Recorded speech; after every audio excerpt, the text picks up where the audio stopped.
Assalamualaikum warahmatullahi wabarakatuh.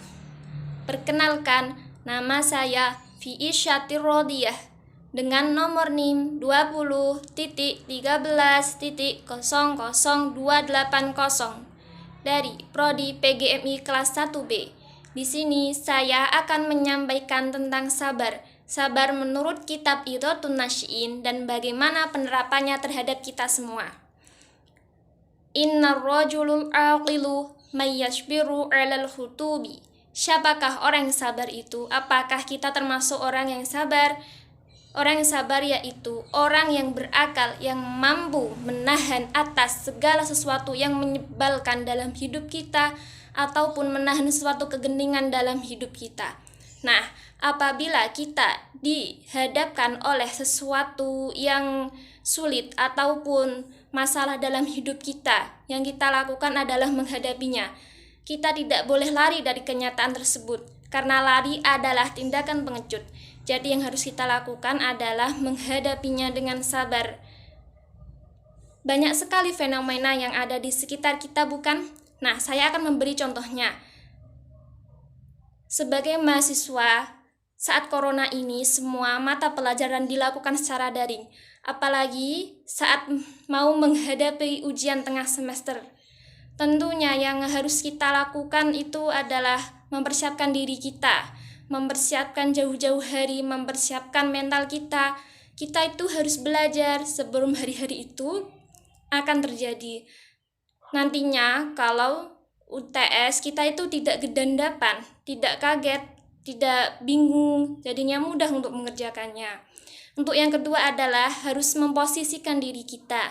Kita itu harus memposisikan diri kita untuk mencari jaringan internet yang baik.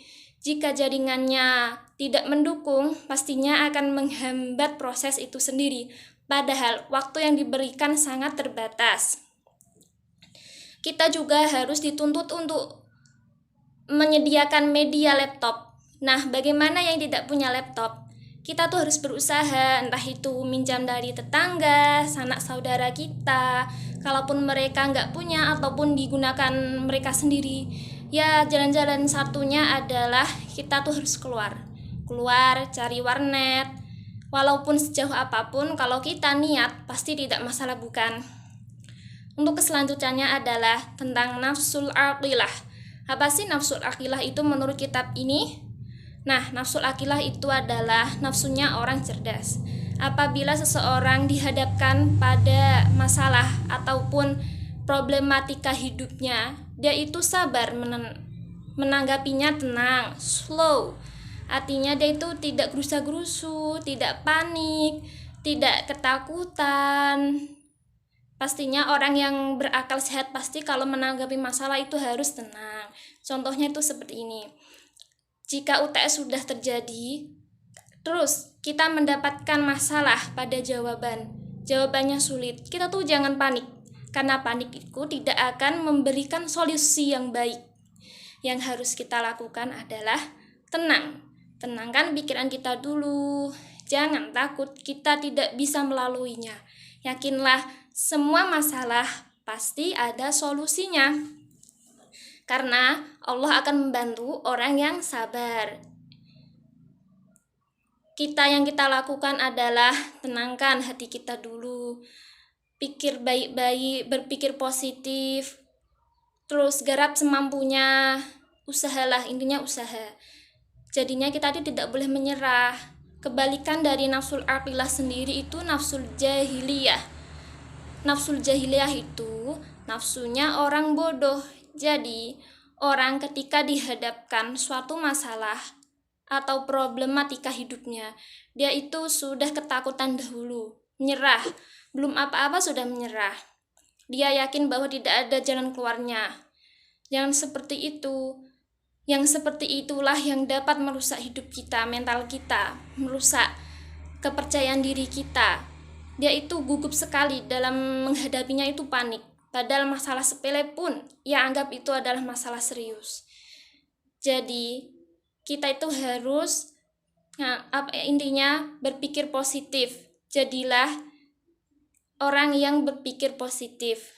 Nafsu itu ada dua, yaitu nafsul aqilah yang mempunyai persamaan dengan nafsu natiqah, dan yang kedua nafsul jahiliyah, nafsu sominah, yang tadi saya sudah jelaskan di atas tentunya. Nah, orang yang mempunyai nafsul aqilah itu tentunya dalam menghadapi masalah itu tenang. Kita tuh harus mempunyai nafsul aqilah dalam hidup kita. Kita harus berusaha menjauhi nafsul jahiliyah, singkirkan jauh-jauh dari hidup kita. Karena nafsul jahiliyah itu merusak kesehatan kita, yang merusak kepercayaan diri kita, menjadikan hidup kita tidak percaya diri terhadap apapun. Jadi yang kita lakukan adalah membiasakan diri kita dengan nafsul aqilah. Bagaimana caranya? Ya, kalau kita dihadapkan suatu masalah atau problem dalam hidup kita, yang kita lakukan adalah tenang dalam menghadapinya. Karena pikiran panik tidak akan membantu apapun.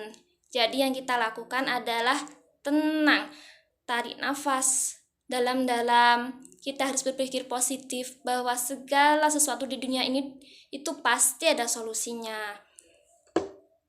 Kita itu harus, kalau dihadapkan pada masalah sepele atau tidak penting, kita itu harus lebih mengutamakan yang lebih penting.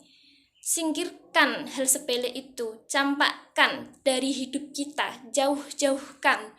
Karena hal sepele itu akan merugikan diri kita sendiri. Bukan hanya diri kita, juga merugikan orang lain juga bisa.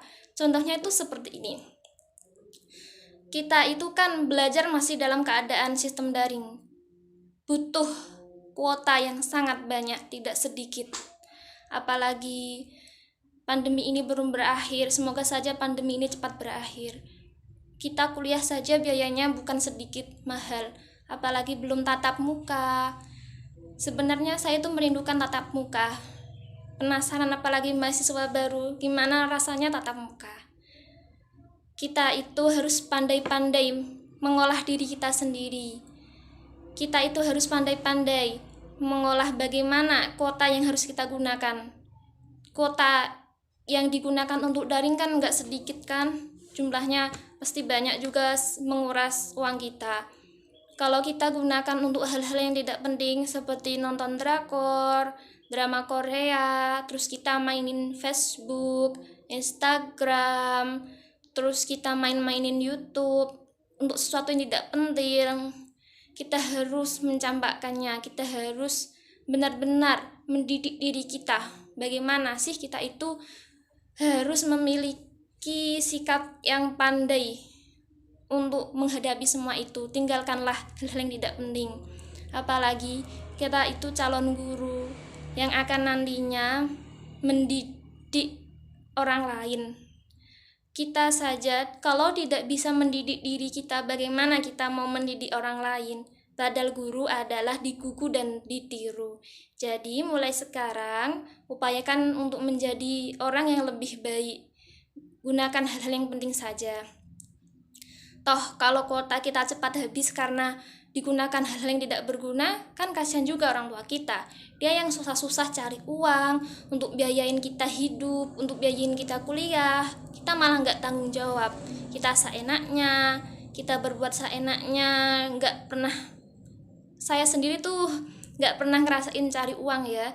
Jadinya kita tuh harus pandai-pandai mengolah diri kita sendiri. Begitulah. Nah, manusia dan hewan tentunya berbeda. Kalau ada manusia tingkahnya seperti hewan, ya bagaimana ya? Padahal manusia itu adalah makhluk Allah yang paling sempurna dari makhluk lainnya. Kalau hewan, kesehariannya cuma makan, tidur, terus buang air kecil, buang air besar. Kalau manusia kok tingkahnya seperti hewan, berarti wujudnya manusia namun kepribadiannya seperti hewan. Tidak ada bedanya. Dia sia-sia hidupnya di dunia ini. Padahal hidup kita itu harus kita gunakan untuk hal-hal yang berharga. Karena hidup di dunia itu sangat singkat sekali.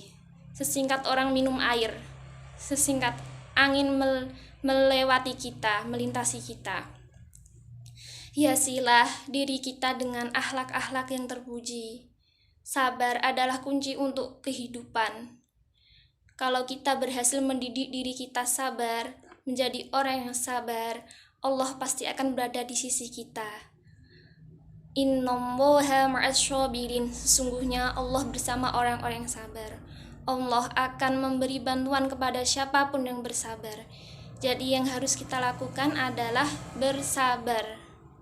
Allah akan memberi balasan kepada mereka yang mau bersabar, akan menjunjung derajatnya bagi yang mau bersabar tentunya.